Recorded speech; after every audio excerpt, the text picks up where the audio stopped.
Hi everyone, कैसे हो आप सभी लोग। आई होप आप लोग अच्छे होंगे। स्वागत है आप सभी का एक बार फिर मेरे यूट्यूब चैनल क्रिएटिव कोडर्स में। फ्रेंड्स, आज के वीडियो में हम देखने वाले हैं 11th साइंस के इंफॉर्मेशन टेक्नोलॉजी सब्जेक्ट के first chapter basic of information technology का फिफ्थ पार्ट। पिछले सारे वीडियो की लिंक मैंने डिस्क्रिप्शन बॉक्स में डाल दी है, तो आप वो वीडियो भी जाके ज़रूर देखिएगा। अगर आप हमारे चैनल पे नए हो और अब तक आपने चैनल को सब्सक्राइब नहीं किया है तो पहले सब्सक्राइब कीजिए and press the bell icon for the notification of upcoming videos. Introduction to GNU और Linux. GNU not Unix. GNU or Linux is a family of operating systems that are created by various companies, organizations, and individuals. It is created by using free software philosophies. This means that GNU or Linux operating system are usually free of charge, free to distribute and they are open source. Open source system क्या होती है ये हमने पिछले video में देखा था। इसमें यूजर्स चेंज कर सकते हैं उनके रिक्वायरमेंट के जैसे ऑपरेटिंग सिस्टम को, और इसे इंस्टॉल करने में कोई चार्ज भी नहीं लगता, इसलिए ये फ्री ऑफ चार्ज होता है।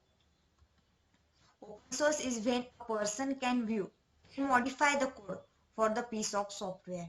इसमें हम कोड को भी मॉडिफाई कर सकते हैं और कुछ पार्ट सॉफ्टवेयर का मॉडिफाई कर सकते हैं। Ubuntu is one of the most popular GNU Linux distribution. इसमें Ubuntu सबसे इम्पोर्टेंट है। There are two main way of interact with computer. First is the GUI, graphical user interface. ये आजकल Windows operating system में जो interface रहता है उसे ग्राफिकल यूजर इंटरफेस कहते हैं। एंड सेकेंड है CLI, command line interface. Command line interface में आप लोगों को कमांड देनी पड़ती है कुछ भी परफॉर्म करने से पहले। अगर आपको एक फोल्डर भी ओपन करना है तो आपको पहले कमांड टाइप करनी पड़ेगी। तो सबसे पहले हम देखेंगे graphical user interface, GUI. The graphical user interface is when the user interacts with the computer using images, icons, and dialog boxes. The GUI is called as a genome. There are a lot of GUIs or desktop environments that user can install, but this is the default. The left bar is called as a panel. मैं आप लोगों को एक photo दिखाने वाली हूँ आगे, उसमें आप देख लेना कि ग्राफिकल यूजर इंटरफेस कैसे होता है। There are a shortcuts to program as well as currently open programs. The top bar has the date and time. इसके टॉप बार में हमें डेट एंड टाइम दिखती है और कौन से प्रोग्राम ओपन है और दूसरे कुछ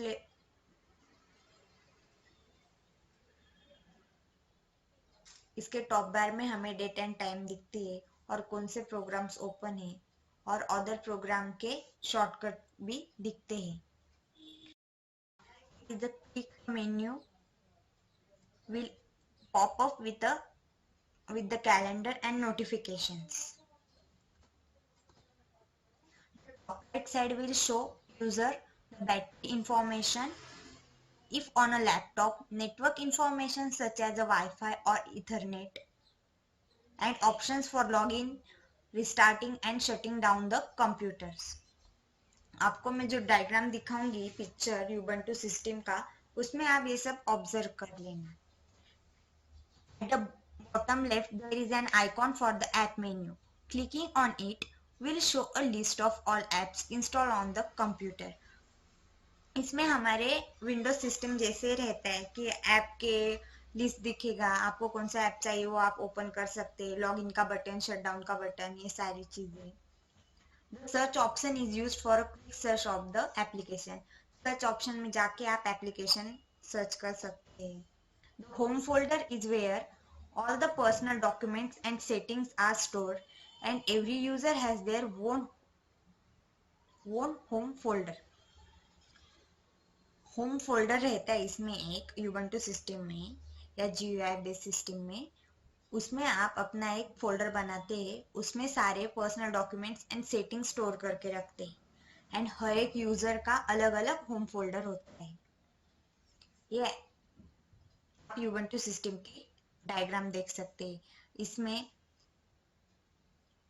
ऊपर वाले साइड में डेट एंड टाइम दिया है, वहाँ पे एक सेटिंग का बटन है, उसमें से आप लॉग आउट लॉग इन कर सकते हैं। नीचे इथरनेट का साइन दिया हुआ है कि कनेक्शन है या नहीं। ये सारी चीजें जो हमने लास्ट 2 स्लाइड पे पढ़ा वो सब इसमें आप देख सकते हैं। नेक्स्ट है command line interface CLI। Command line interface में हमें कमांड टाइप करनी होती है, उसके बाद ऑपरेशन परफॉर्म होता है। The command line interface is when user interact with the computer using text. This is done by typing commands into a terminal. The default CLI on Ubuntu 18.04 is called as a BUSH. It is a command processor that runs in a text window where the user types commands that causes action. जब user command type करता है तो वो operation perform हो जाता है। The commands are programs that are run when the users type command name. For example, CD। अभी CD का फुल फॉर्म है चेंज डायरेक्टरी। जब आप कमांड विंडो में CD टाइप करते हो तो आपकी डायरेक्टरी चेंज हो जाती है। There are a number of different commands that user can use. अभी कुछ कमांड्स मैंने यहाँ पे एक्सप्लेन किए हैं, वो आप देखना। सबसे पहले ये विंडो देखो, इसमें कमांड लाइन इंटरफेस बताया हुआ है। यहाँ पे कैसे ये ब्लैक विंडो जो ओपन हुई है कमांड प्रॉम्प्ट, इसमें आपको कमांड टाइप करने रहते हैं, उसके बाद एक्शन परफॉर्म होती है। अभी ये देखो, ये डिफरेंट डिफरेंट टाइप के कमांड से IS इज, इसका डिस्क्रिप्शन है लिस्ट डायरेक्टरीज। जब आपको आपके पीसी में जो कौन से डायरेक्टरीज है उनकी लिस्ट चाहिए होगी तो आप उस कमांड प्रॉम्प्ट में इज टाइप कर देना। आपको आउटपुट में मिलेगा print the list of directories in the current one. Then CD second change directory. Change directory में क्या होता है, control goes to different directory. यहाँ पे डायरेक्टरी चेंज होती है, एक डायरेक्टरी से दूसरे डायरेक्टरी में जाते हैं। देन क्लियर, टू क्लियर, इसका डिस्क्रिप्शन है to clear the command prompt. हमारी जो कमांड प्रॉम्प्ट है इसका यूज क्या है, उसको क्लियर करने के लिए क्लियर कमांड यूज होती है। उसके बाद है हु एम आई। इसमें हमें पता चलता है who am I prints the name of the current user on terminal. जो भी करंट यूजर है उसका नाम हमें टर्मिनल पे दिखता है। एंड टच, ये क्या है, इसमें हम क्रिएट से न्यू फाइल कर सकते हैं। तो इसका फॉर्मेट उन्होंने दिया है touch file name dot text. इस फॉर्म में आप न्यू फोल्डर बना सकते हैं। ये तो सिर्फ 4-5 एग्जाम्पल थे, ऐसे बहुत सारे एग्जाम्पल्स रहते हैं, बट ये ज्यादा से ज्यादा जरूरी रहते हैं, इसलिए मैंने इनको यहाँ पे कवर किया है।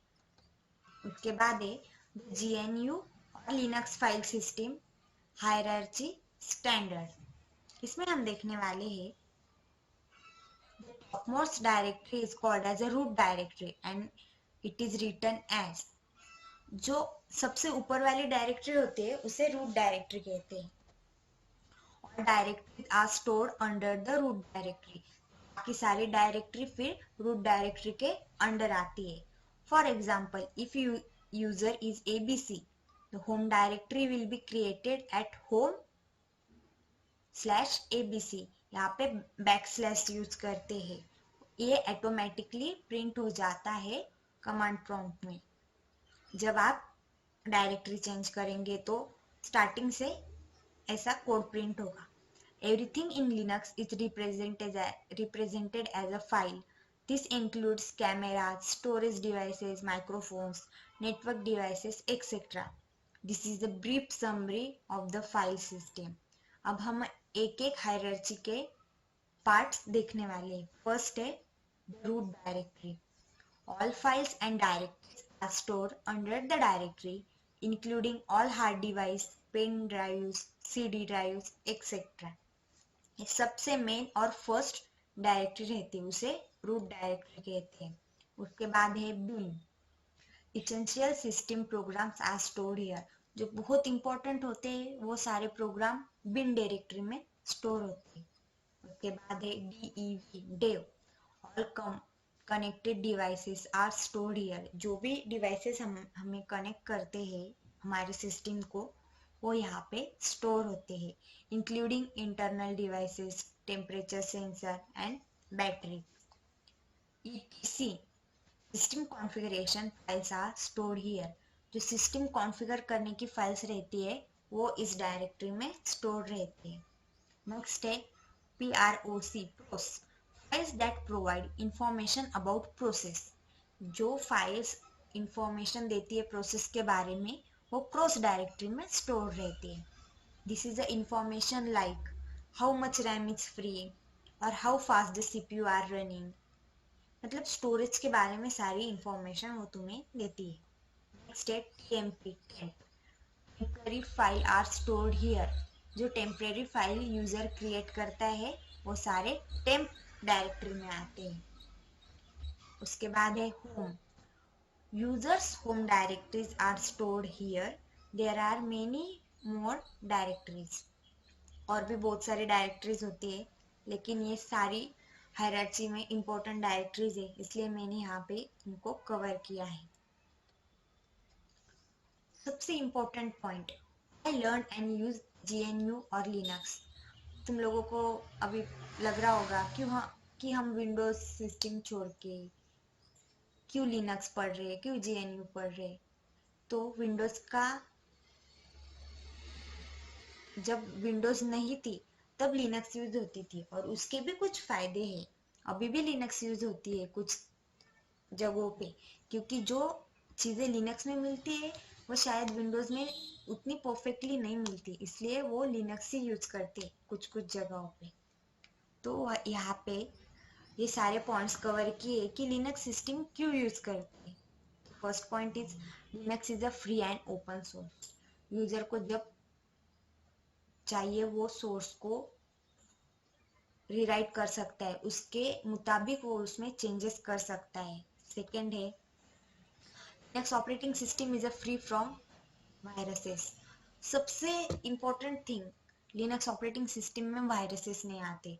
हम वायरसेस के वजह से हमारा बहुत सारा डेटा करप्ट हो जाता है, हमारी सिस्टम फेल्योर हो जाती है, लेकिन लिनक्स में वैसा कुछ नहीं होता। Easy to keep all the software up to date. Easily update हो जाते हैं सारे सॉफ्टवेयर लिनक्स सिस्टम में। Linux is a flexible and easily customisable. Operating के लिए भी इजी है, इसलिए लिनक्स यूज होती है। एक्सलेंट सपोर्ट और स्पीड भी अच्छा है लिनक्स का। Thanks for watching this video. अगर आप मेरे चैनल पे नए हो और अब तक आपने मेरे चैनल को सब्सक्राइब नहीं किया है तो सबसे पहले सब्सक्राइब कीजिए और वीडियो को लाइक एंड शेयर कर